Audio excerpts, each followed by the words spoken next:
Tervetuloa! Tänään me kuvataan pitkästä aikaa taas suomeksi video. Ja mulla on paljon hauskoja tarinoita kerrottavana. Mä oon tosi innoissani, että on tulossa Runebergin päivä, koska tää vuosi mä aion tehdä niitä tortuja aivan itse. Ihan aivan itse. Mä myös kuvaan siitä ASMR-videon sitten. Mä en tiedä onko siinä sit niitä leivontasoundeja. Tai mä vaan voice-overina sen. Mut siitä on tullut sit video myös Runebergin päivänä. Joten katsokaa sitten se, jos teitä kiinnostaa. Mun on pitänyt monta vuotta tehdä niitä leivoksia ihan itse kotona. Mut sit mä oon aina vähän kattonut sitä rommin hintaa silleen.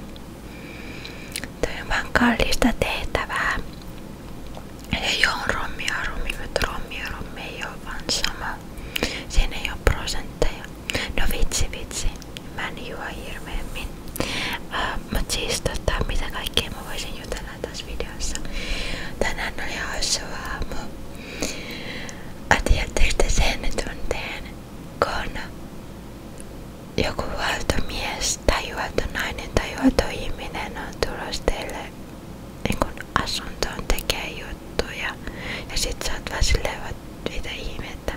No tänään oli se, mä nukuin aamulla onnia ja sitten sit mä heräsin alunperin siihen, kun mun pikkusisko ja mun pikkuveli, mun äiti tuli tänne kotiin, mun pikkuveli nukkui ja ne teki lähtöä, koska ne oli menossa Berliiniin ja menossa Berliiniin.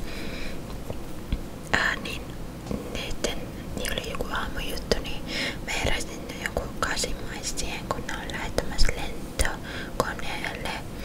Ja sitten Ismanni oli sille ok, nyt mä nousen, koska mun pitää mennä ulkokävelylle, aamukävelylle aikaisin aamusta.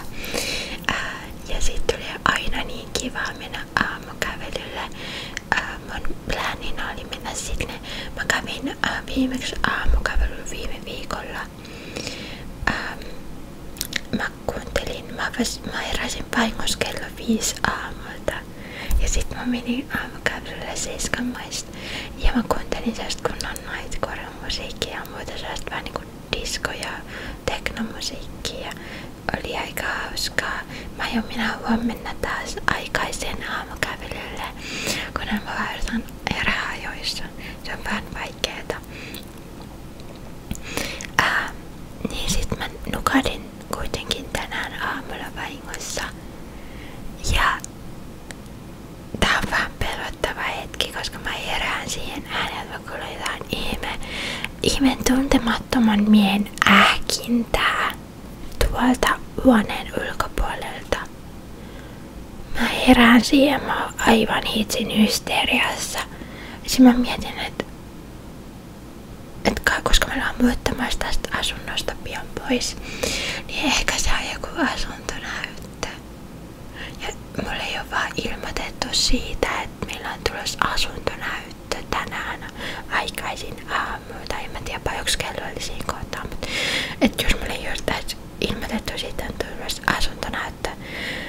Oikeesti jos se olisi ollut asuntonäyttö, mä olisin varmaan vaan niinku ollut tuossa mun sängyt ihan niinku mukavasti. Mä olisin vaan ollut siinä enkä tehnyt mitään. Ja tehnyt aamukahvin ja mennä aamuvessaan ja juonut aamuvettä. Mä en olisi silleen välittänyt siitä. Mutta anyways. Mitä mä olin sanomassakaan, niin mä kuulen sit niinku tuntemattoman miehen ähkintää. Niinku ähkintää tuolta. Ja mä olin aivan silleen niinku mitä ihmettä. Mä sanoin, eikä se on huoltomies. Kun ehkä äiti on sanonut jo huoltomiehen, koska meidän vessan lukko on ihan hassu. Sinne jää jumiin, jos sen laittaa lukkoon, sä et pääse enää pois. Niin ehkä se on huoltomies. Mä avasin ton oven. Mä katson sinne ja joo, se oli onneksi huoltomies, ei ollut mikään pelottava mies yhtäkkiä. Asunnossa jotenkin jostain syystä tullut tänne ryöstölle tai jotain. Sitten mä niinku jään tuijottaa sitä miestä siihen. Hyvä reilu minuutti mä tuijotin sitä miestä tästä mun oven kulmasta. Mä halusin, että se huomaa mut. Se ei huomannut mua, koska se ähki sen vessan oven kanssa. Mä veikkaan, että se oli äidinkieltä tai joku englannin kieli, koska se puhuu ääneen tai kuiski ääneen englanniksi. Niin sitten mä niinku reilun minuutin suunnilleen tuijotin sitä miestä ja yritin saada sen huomioon, että mä voin sanoa sille moi. Koska jostain syystä mä en voi sanoa ihmisille moi, joka on mun asunnoissa, mikä on täysin tuntematon mies, ilman että mä tuijotan sitä ensin hetken. Mä en tiedä. Siis mä oon oikeesti aika kamala sosiaalisissa tilanteissa. Mä oon aivan hysteerisen kamala sosiaalisissa tilanteissa. Mut mä oon vaan kiinnostaa sen. Mut siis, sitten mä mietin, että oh my god, mä en voi säikäyttää sen miehen aivan täysin. Koska se varmaan ei oleta, että täällä olisi ketään. Niin mä en voisin täysin säikäyttää sen täysin. Sitten mä tajusin, että ehkä se ei ole hyvä idea säikytellä tuntemattomia ihmisiä. Mä tykkään säikytellä paljon ihmisiä, mutta ehkä se ei ole varmaan hyvä säikytellä tuntemattomia ihmisiä, koska niillä voi olla ihmissydänvikoja tai jotain vastaavaa. Niin se ei ole ehkä hyvä idea, niin mä en sitten tehnyt sitä. Sitten mä puin päälle, mä menin takas mun huoneeseen ja mä puin päälle ja mä otin mun vesilasin, mikä oli täysin tyhjä. No mä en sit uskaltanutkaan mennä sinne vessaan, koska mulla oli hirveä pisäätä, niin kuin aamuisin yleensä on. Mä en sit uskaltanut mennä vessaan. Ja sit mä vaan ootin, että se mies lähti. Ja sit mä menin jonoon tekemään aamutoimet. Mut siis, kun siinä on pieni tila, se vessa minkä edessä se oli, siinä on pieni käytävä tila, niin mä minä hirveän lähelle sitä tuntematonta miestä. Mä haluan pitää mun välikkohtauksen, vaikka se oli tekemässä työtä. Mä en halua mennä silleen, mä en halua vähän vahingossa ahdistella sitä tai jotain. Mä en jotenkin oli jotenkin sillä niin. Onneksi lähtin nopeasti, että se oli pikkutyö, minkä se teki. Et mä pääsin sitten vessaan ja juomaan paljon vettä. Siis no juotomiestilanteet on niin omituisia. Etenkin joskus lapsena mä muistan, kun meille tuli joku juotomies, jos äiti tai isä sattui olla teissä silloin. Ja mä oltiin koulusta tultu kotiin. Niin voi vitsi, sillä huoltomiehellä oli ikävät tunnelmat, kun mehän siis yritettiin saada sitä tylileikkeihin mukaan. Ja sit mä niinku tuijoteltiin sitä hirveesti niinku pikkusiskon ja pikkuveljen kanssa. Mä vähän niinku vakoiltiin sitä hyvin epäsuoranaisesti, että se huomasi meidän. Mä muistan niinku monia hetkiä, kun me saatiin huoltomiehen olo hyvin epämukavaksi. Kun me yritettiin saada kai se mukaan leikkeihin tai jotain, en mä tiedä. Haluatteko sä nähdä mun uuden hatun? Se on aivan uusi hattu. Tänään on maanantai-ilta, milloin mä kuvaan tätä videota. Ja perjantai oli tosi kiva päivä. Silloin mä sain tän uuden hatun. Perjantaina mä olin mun poikaystävän luona kylässä. Ja sitten käytiin illalla, mentiin sit mun poikaystävän ystävien luokse viettämään vähän iltaa sinne kyläilemään. Ja sit lauantaina oli myös tosi kiva päivä, siellä me mentiin myös kylään. Mutta tällä kertaa me ei menty Vantaalle. Perjantaina me oltiin Vantaalla kylässä ja tällä kertaa me oltiin Porvoossa kylässä. Nyt katsokaa. Perjantaina mä sain aivan uuden hatun. Tää on Tsekin armeijan hattu. Se on aivan tyylikäs. Kun mä olin mun poikaystävällä, että me tehtiin vähän leivonnaisia ja juotiin kahvia ja syötiin. Ja sit kun mä olin lähdössä sieltä tekemään videoprojekteja ennen kun meidän pitäisi mennä sitten bussilla Vantaalle, niin mä otin vitsillä sen hatun päähän. Tää ei oo mun poikasta vaan käyttöhattua. Tätä mun poikasta käyttää. Ei varmaan käytä ikinä.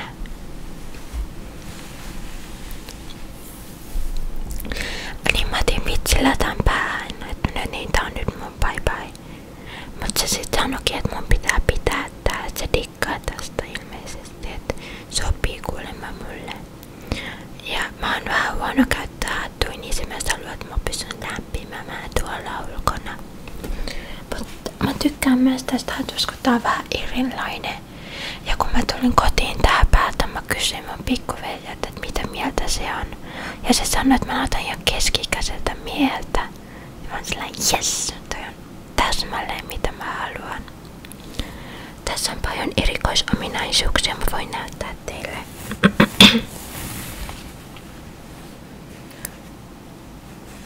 Tää on oikein fiksu hattu. Tässä on napit tässä ylhäällä. Kun näyttää pois, sä saat tällaiset korvat.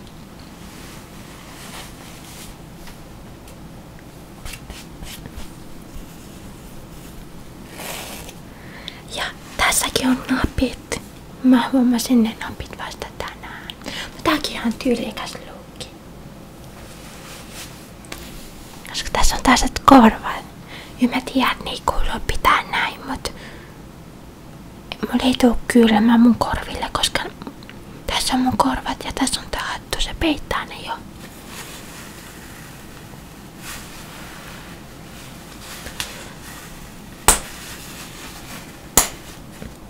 Ja kun tästä ottaa napit pois, sä saat silmäsuojan. Ja tästä takaa on myös tällainen taitos. Ja kun sen suoristaa, tää näyttää tosi hassulta. Mä nostan tätä, koska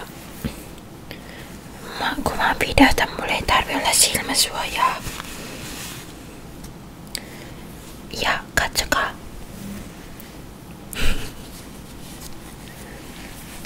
Tästä saa myös tällaisen menetelmän.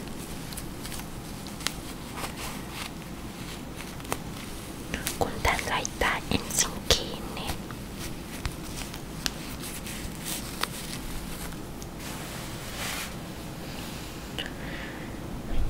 Joten sä voit katsoa tätä tälleen. Jos tuoli vie sun hatun pois helposti kai. Tää on tosi lämmin hattu. Mä näytän aika hassulta tätä hattu päällä, mutta se on hauskinta. Mä rakastan näyttää hupsulta. Se on vähän sellainen niinku muotityyli, mistä mä dikkaan. Mutta mä shoppailen hirveen vähän. Mä tykkään niitten tästä lookista, kun mä näytän ihan posteljoonilta.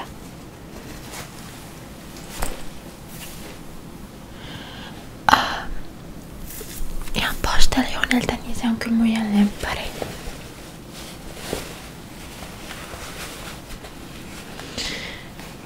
Mutta joo, mitä mä olin muutakaan puhumassa tässä videossa, mulla oli jotain juttuja, mitä mä haluaisin jakaa.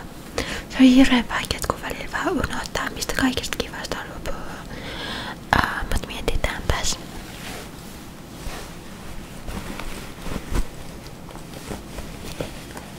Mä saan kuulemma lainata tätä hattua mun poikaystävältä koko talven ja kevään. Ja kesänkin, jos mä haluan, mutta tää on varmaan vähän, tää on ihan hitsin kuuma hattu. Niin en mä kyllä kesällä tätä käytä.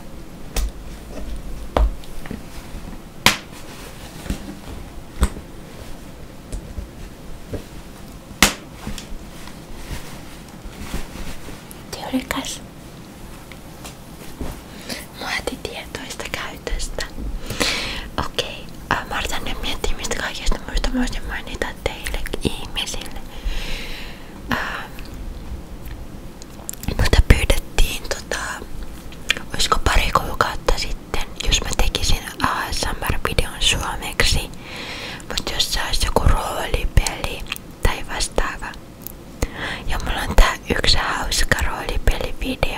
videoidea, minkä mä todellakin haluan tehdä. Mä en tiedä milloin mä saan sen tehtyä, koska se vaatii vähän sellaista kikkailua. Mutta sellainen on tulossa varmaan mä sanoisin 3 kuukauden sisällä, mä uskallan sanoa. Mä voin tehdä sellaisen roolipelivideon idean. Toivottavasti kukaan muu ei oo ehtinyt vielä tehdä sitä ennen kuin mä oon päässyt tekemään sen. Mut ei se haittaa, se olisi hauskaa nähdä miten muutkin ihmiset toteuttais sellaisen idean. Kun niitä on niin monenlaisia eri videoita, mitä voi tehdä.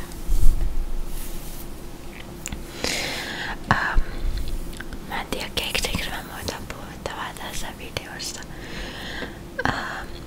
Suomalainen kulttuuri on tosi hassu kulttuuri. Mä oon miettinyt sitä nyt lähiaikoina jonkun verran. Mä myös kuulin perjantaina aivan uuden biisin, mitä mä en oo ikinä ennen kuullut. Ja se vähän muutti asioita mun elämässä. Tiedättekö te sen biisin nimeltään Tiikeri? Onko se nimi Tiikeri? Mulla on kone auki tässä. Mut sen biisin nimi on Tiikeri.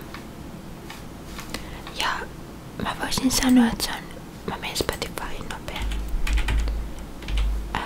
Mä voisin sanoa, että se on hieman traumatisoiva biisi. Mä oon kuunnellut sitä aika paljon nyt tässä varmaan 20 kertaa.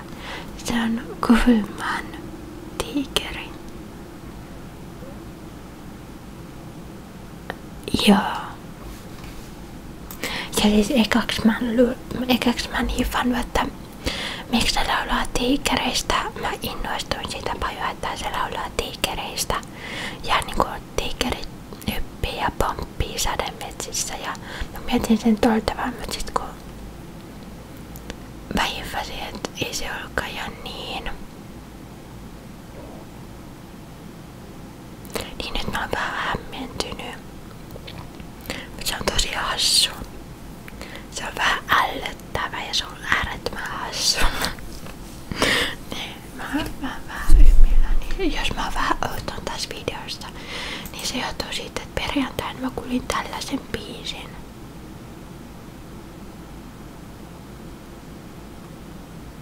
Ja mä oon hieman hämmentynyt.